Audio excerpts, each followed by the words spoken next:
pour mieux cadrer le contexte, il faut retourner au début. Sous le président Issouf, déjà beaucoup a été fait en termes de recrutement militaire, parce on n'était pas confronté à ce problème depuis très longtemps, de ce problème de sécurité. Mais force est de constater que depuis le président Issouf jusqu'au président Bazoum, les mesures qu'ils ont eu à prendre ont permis quand même à notre pays de garder sa souveraineté et l'intégralité de son territoire. On n'a pas de base terroriste sur notre territoire, sur aucun centimètre carré, contrairement à nos voisins qui sont confrontés au même problème, mais qui n'avaient pas pris, je pense, l'importance de la situation. Donc le président Bazoum continue la politique sécuritaire que le président Issoufou avait commencé.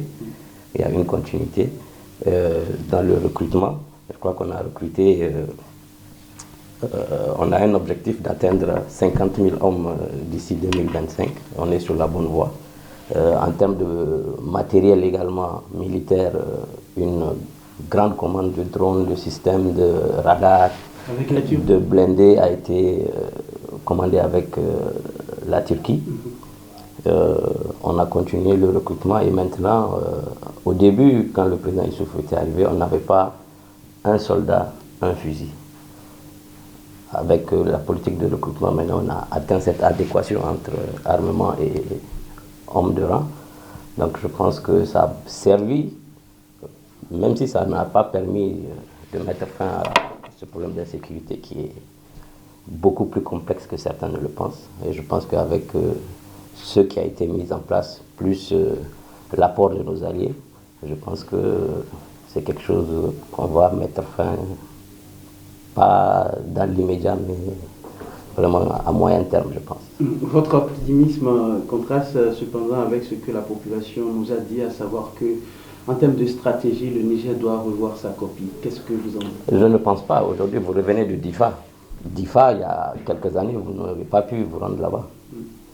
Maintenant, le rapport de force qu'on a créé a permis déjà de ramener certains déplacés internes chez eux.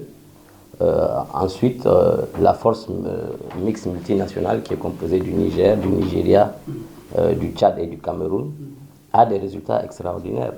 Donc la région de Difa, je pense qu'elle est actuellement beaucoup plus stable, beaucoup plus en sécurité. Le problème qu'on a, c'est plus de ce côté vers l'ouest, au niveau de la région de Tillabéri. Et ça même, on a pu un peu circonscrire le phénomène. Il y a actuellement une zone, qui est la zone de Torodi, de ce côté, qui, avec la frontière du Burkina, qui nous cause le plus de problèmes.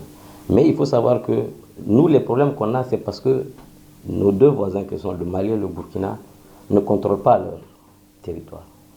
Et tout le mal vient de là. Aujourd'hui, on partage une frontière de plus de 800 km avec le Mali, où il n'y a aucun soldat malien tout le long de la frontière, et jusqu'au centre du Mali d'ailleurs, pas uniquement au nord, et jusqu'au centre. Et aujourd'hui, vous avez vu le dernier rapport de la MINUSMA qui fait cas de l'explosion de la violence, le premier trimestre de 2022.